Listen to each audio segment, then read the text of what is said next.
Welcome back, everyone, to a special episode of Against the Call. Today, we are joined by Jennie Park. She's a senior golfer for the Texas A&M women's golf team. And a little bit that you got to know about her before we introduce her. She's top 10. She had a top 10 finish at the 2023 Augusta National Women's Amateur, 2022 WGCA All-American honorable mention, 2021 first team academic All Big 12, 2019 through 20 academic all Big 12 rookie team. November 2019, she was Big 12 Women's Golfer of the Month, huge award. And she also came in ninth at the SEC Championships and went 2-for-1 in match play. Jennie, how's your day going? Thanks so much for joining the show. No, of course. Thank you for having me. We just got back last night. Today I did pretty much nothing, just cleaning laundry day, just taking some time off, but we're gonna get back on the course tomorrow. So Oh, yeah. Got to start hitting it hard. And I mean, that's just first off, congrats on, tying for third place as a team at the NCAA San Antonio Regional. That's a huge accomplishment for you guys. Punch your ticket to the NCAA championship. And, we're going to get to that a little bit later, but we do want to ask you some questions about your earlier life and, getting to know you a little bit. And one of the first questions is, what got you into golf? I always followed my dad out to the range. I didn't start golf until I was 11 years old. So I started a little later than normal. My dad was always into golf, so I just followed him out to the range, drove the cart around as a baby. So I was just always on the course since I was younger. And I guess since getting older, I just wanted to keep playing with my dad. So I just got into it. That's awesome. That is awesome. Well, growing up, was there like a certain golfer that you looked up to and supported? Probably Michelle Wee. I mean, she's Korean also, and she's just like, to me when I was younger, I was like a short girl to her. She's like a really tall, pretty girl. So I just like look up to her because she was like also really good. So yeah. Oh yeah, for sure. I mean, that's awesome. And also, did you ever kind of look up to did your dad just kind of casually play golf or did he actually play? No, just casually, like with his friends. Like he was like a weekend golfer, but Oh yeah. he was pretty serious, like on the range. So Do you think that he like contributed to you having a little competitiveness? oh yeah, for sure. I wasn't able to beat my dad until like I actually got to college. So Oh, okay. he's actually a really good player for how he is.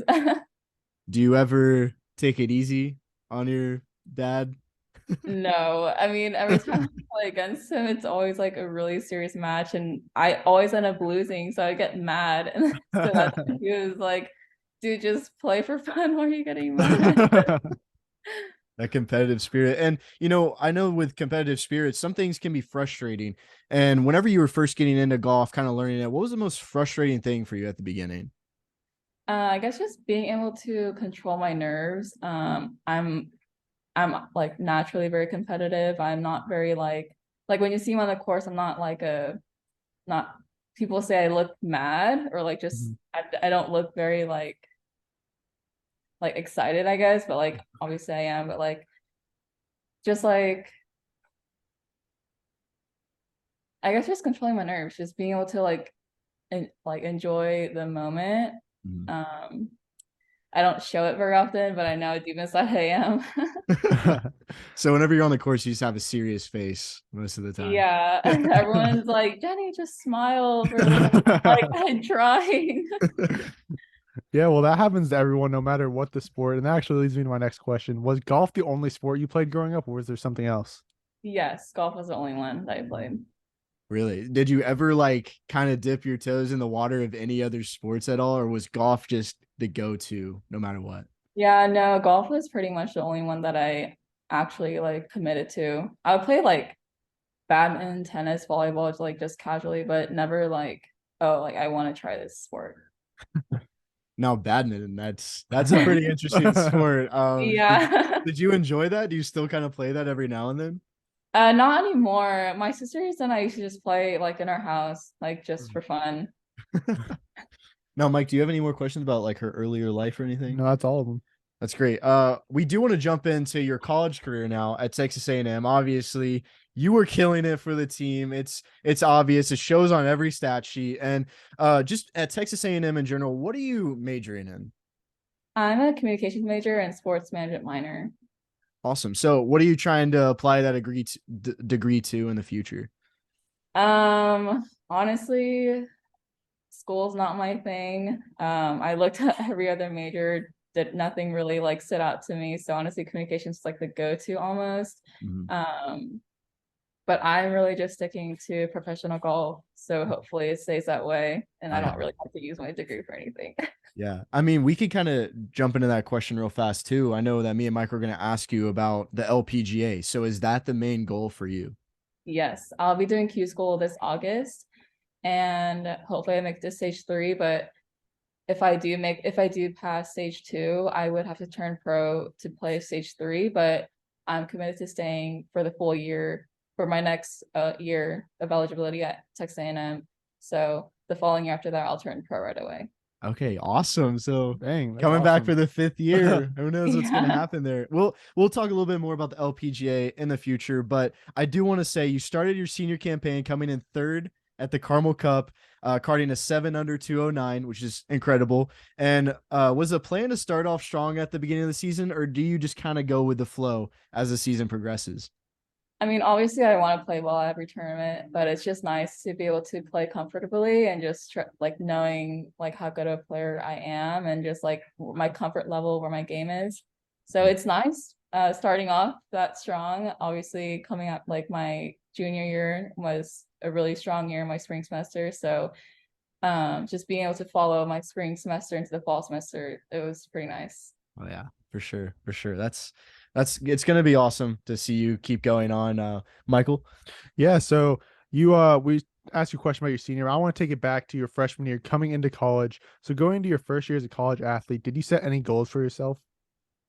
Not really. I mean, college golf is really competitive. It's pretty hard. So my main goal was just to make the lineup for every tournament and just play the best that I can. Yeah, exactly. And I mean, playing the best you can led you right to the Augusta Women's National Amateur, which is just incredible. And you tied 9th there. You shot 1 over 217 at the tournament, and you played against big names, one of them being Rose Zhang, the #1 women's amateur golfer in the world. So while you were there, what did you teach her about that she can apply to her game? I mean, I mean, Rose Zhang speaks for herself. I mean, obviously, we know each other pretty well. We competed a couple times in college, so I mean, I learned from her. She learns from me. She just speaks for herself. I mean, her name is Rose. Yeah, and in all seriousness, just describe to us and the viewers, just take us through your journey, at the Augusta Women's National Amateur, and like just take us through that experience. Yeah, I mean, obviously my main goal was to make the cut. It's nice playing well for 3 days. The first round, I had struggled a little bit, shot 3 over, but then the second round, I was able to shoot 3 under. I birdied my last 2 holes to shoot 3 under to finish at even par. I mean, that was really cool. I was just my friends were watching me on TV, so that was also pretty good. And just playing the practice round at Augusta, honestly, the course plays a lot harder than I even imagined. So I wasn't really trying to put pressure on myself to play well. I was just kind of, I mean, I'm there. I made it to the last round, so that was just really special. So the last day, just seeing all like the patrons just walking around. There were so many people, like when I was warming up on the range, there were so many people coming in, and I was getting so nervous, but honestly, it meant the world just seeing how many people are actually supporting women's golf and how much the game is growing. So no, it was a really special week. Yeah, For and sure. definitely something special for you. I understand. Now, the national championship is the next question I want to ask you. What were some of the emotions that you had when you guys punched your ticket? I Did mean, you it was crack a smile finally? great. No, it was great. I mean, obviously wanted to win. We had a pretty tough last round, but our everyone's goal was just to make it. So it didn't matter whether we won, whether we got 5th. We made it to nationals. So it's nice being able to because we have a better team than we did last year, which says a lot, we're just ready to do it all over again this year. Yeah. Yeah, and that actually leads me to my next question. You said your team last year was great. Y'all went to the NCAA championship, and do you feel that your team had a higher standard to live up to this season because of that? Yeah, for sure. I mean, there was a lot of talk about Texas A&M. You don't really see Texas A&M as like a big name golf school. You just see like Stanford, Duke, Wake Forest, but I think we're better than them. I think we're easily better than them. The girls that we have on the team, we have such good chemistry, so that makes it a lot better to play better together and just score well as a team. So I mean, it's we had a lot more success than we did last year, which is really nice. Because we have a lot more supporters for Texas A&M.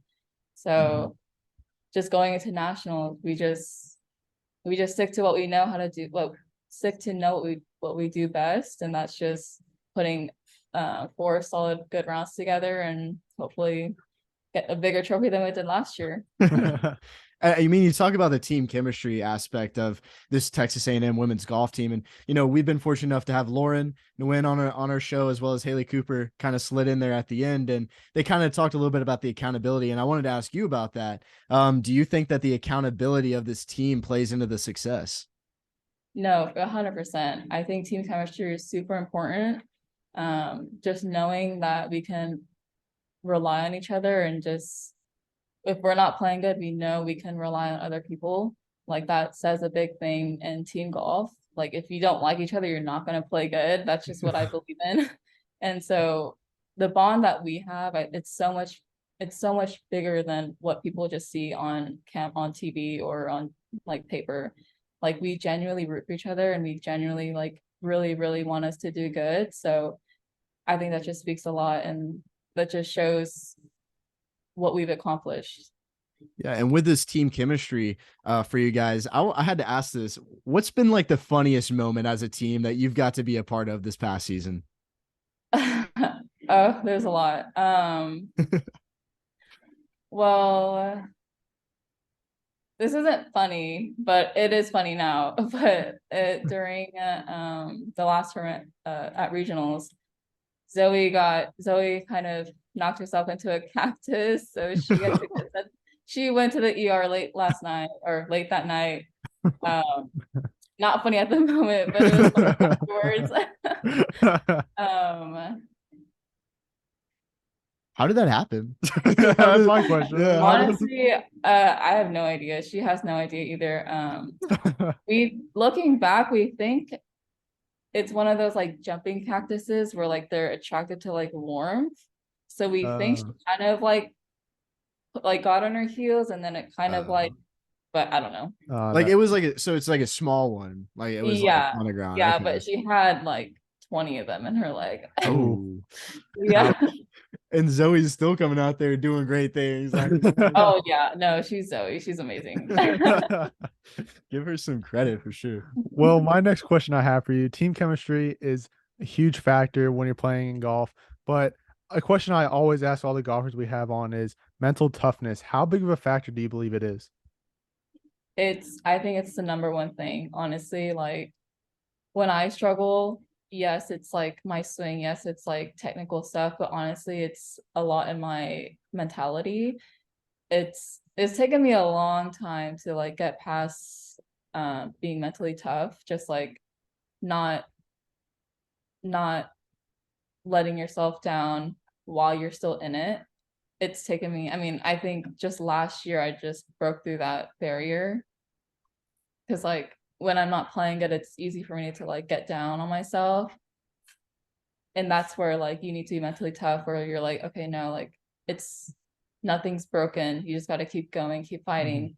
Mm-hmm. So I think it's the biggest thing that players go through. And I think the best players in the world are able to stay mentally tough and stay in it the whole time. And I mean, you worked on it. You just mentioned like you worked on it this past year. And you also talked about, you kind of had some nerves going into the Augusta Women's National, everybody showing up, and that's something you struggled with as a kid. I just want to know how you're able to get over that hump. Honestly, I guess it's taken a lot of good coaching.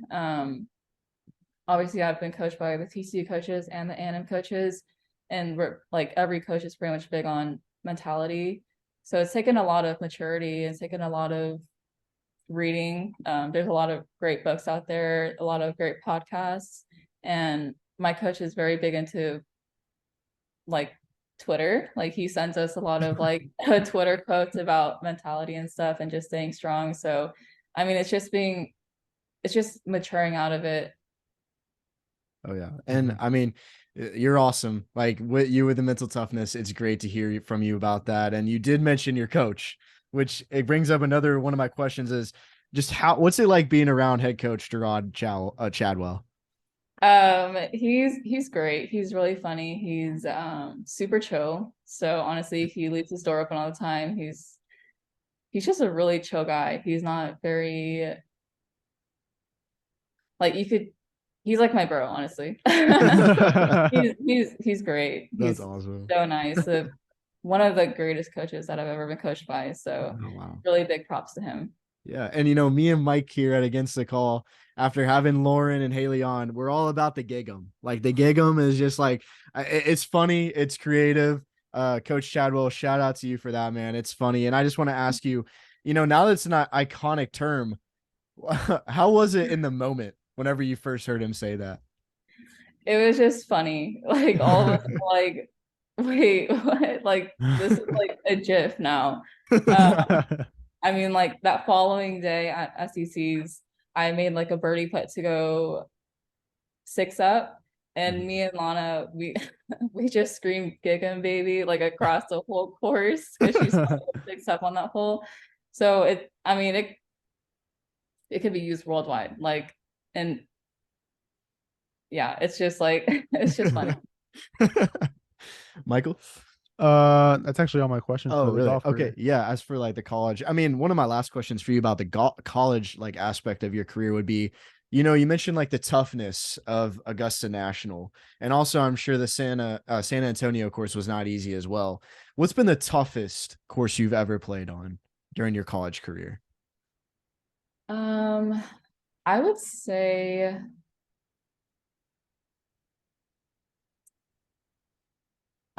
Champions Retreat, just because the greens were super quick.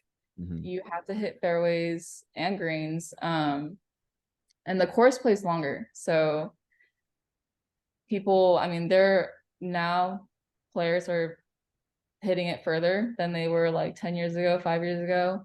I'm not that long of a hitter. So for me, like I'm having like 5 iron hybrid into the green. Mhm. Others are having like 9 iron to 7 irons.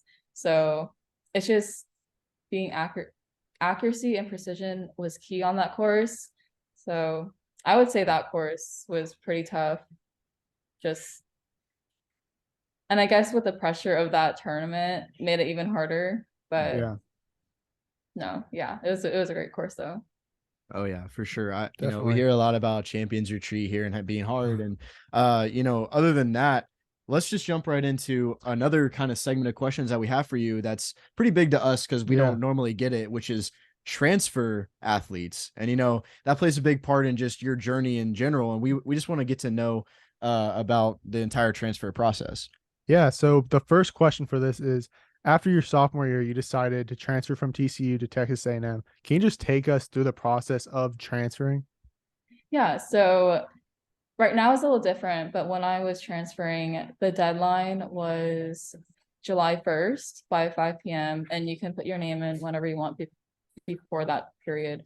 Um, and then once you put your name in, other schools could contact you or you could contact them, and then from there it's just like your normal like recruiting process all over again where you're talking to coaches and just making a decision of where you want to go. Now they changed the rule to there's like periods. So if you want to transfer this semester, the transfer portal opened April 24th, I think, and then it closes July 1st, and then it reopens again for the next season. So you Mm. can't just put your name in whenever you want. Oh. Yeah, we didn't even know that here. So Yeah. that's awesome insight, Jenny. And I mean, during your time at TCU, you were named the November Big 12 Women's Golfer of the Month, as we mentioned before. And I mean, you all that came after a career best finish of a tie for fifth at the Battle of at the Beach. So your time at TCU was, well spent. So the question for you would be, what made you transfer to Texas A&M? I think, I mean, TCU was great. My memories there were great. My teammates were great. Coaches were great. For me, it was hard to grow my game just because TCU doesn't have their own facility. So it was kind of difficult to be able to go out to courses and practice and play where you want to, because TCU, they play at 7 different courses and a lot of them are country clubs, but you would have to call, and a lot of times you can't just go out there whenever you want. So just not having a facility was pretty difficult. But I mainly looked for coaches who could help guide me into like the right path of my game. Not saying that the TC coaches were bad for me. It just wasn't a right fit for me there. Like coaches play a big part in my game, and I just saw like Texas A&M was a better fit for me. Yeah, and I mean, you mentioned the recruiting process. People can reach out to you, you can reach out to them. Was there a college that you reached out to yourself, and what were the colleges that reached out to you? I wanted to go to, I knew I wanted to go to Texas A&M just because I didn't look for like the big name schools. I looked for coaches that could be good for me. I talked to South Florida, coaches there were great. And a couple of different schools, but I was mainly in between Texas A&M and South Florida, but I can't see myself going far from home. I think I would get homesick pretty often, and just adjusting to Florida versus Texas. Um, but I also put my name in right on July 1st. So there weren't many options for me if I wanted to look for money. So I just wanted to go to a school where I knew I could get better instead of just kind of like, what do I say? Like compromising, you know? Mm-hmm. Yeah. I understand. And with you going to Texas A&M, how hard was it to adjust? Coming from, TCU to Texas A&M, was that a hard adjustment or was it just easy? It was a little easier just because my boyfriend was on the team or is on the team. Just having someone that I know was nice. And it was also a little hard just because at TCU I was used to a team of 6, but here at a team of 11. So it's hard getting like a big group of girls to get along at first. That was pretty difficult. But school wise, nothing really changed. Just the fact that the campus here is a lot bigger, so I would get lost a lot on campus, but pretty similar in like golf terms, like golf, like comparing golf wise. Yeah, for sure. Michael? Well, I just want to say you made the right decision choosing A&M over South Florida. No one likes South Florida down here. Great choice, Jenny. Great choice. Do you have any more questions about the transfer process, Mike? We covered them all for me. Yeah, so this is going to be just our last segment of questions for you, Jenny, and it's just going to be talking about the future because we're definitely excited to see what you do. And the first question was, how long have you dreamed of winning a national title? I mean, ever since I've been dreaming of going to play for college. I always grew up watching golf. I grew up watching professional golf, college golf. So it's really cool to be able to experience all that, like watching what I've been watching growing up. So this year, I feel it this year. Okay. Yeah. And Let's hope this is the year for that. Oh yeah, for sure. And if any of your NCAA championship opponents that you're gonna face, if they were listening to this podcast right now, what would you say to them? The Aggies are coming. That's all. Gig 'em, baby. Perfect response. That's kind of what I was looking for. Now, my last question I have for you, it's not really a future question, just like a closing question for me. Do you ever play mini golf? And if so, are you good at it? Every once in a while, and no, I'm not good at it. I pretty much lose to everyone that I play with. So Wow. Okay, man. Surprising. I'm So, surprised. yeah, well, the putting greens are a little different. a little bit different, Just that's a little. true. Only they have windmills out on like regular courses. But the last question that we have for you, Jenny, is we're very, very excited to see what you do in the LPGA. You're very determined. You're a tremendous golfer. So with LPGA being in your sights, what if you could just tell us one goal, one career goal for you in the LPGA? What would it be? Winning a major championship.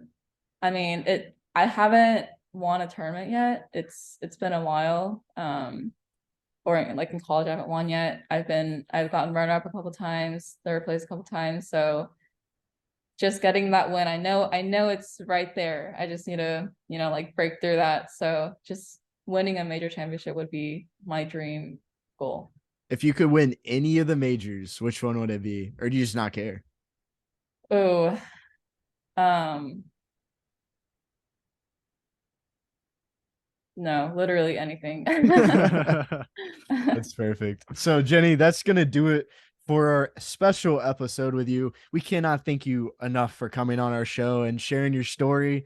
And we just know that the Texas A&M women's golf team is going to do some great things. We obviously got our notifications on to follow you guys, see what happens in the future. And we're wishing you the best. We're wishing that you're able to hold up that trophy. I mean, you guys came close last year and, maybe this is the year to do it. And also, you mentioned you're coming back for your 5th year.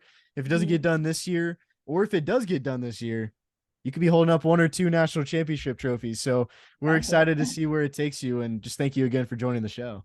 Thank you so much for having me.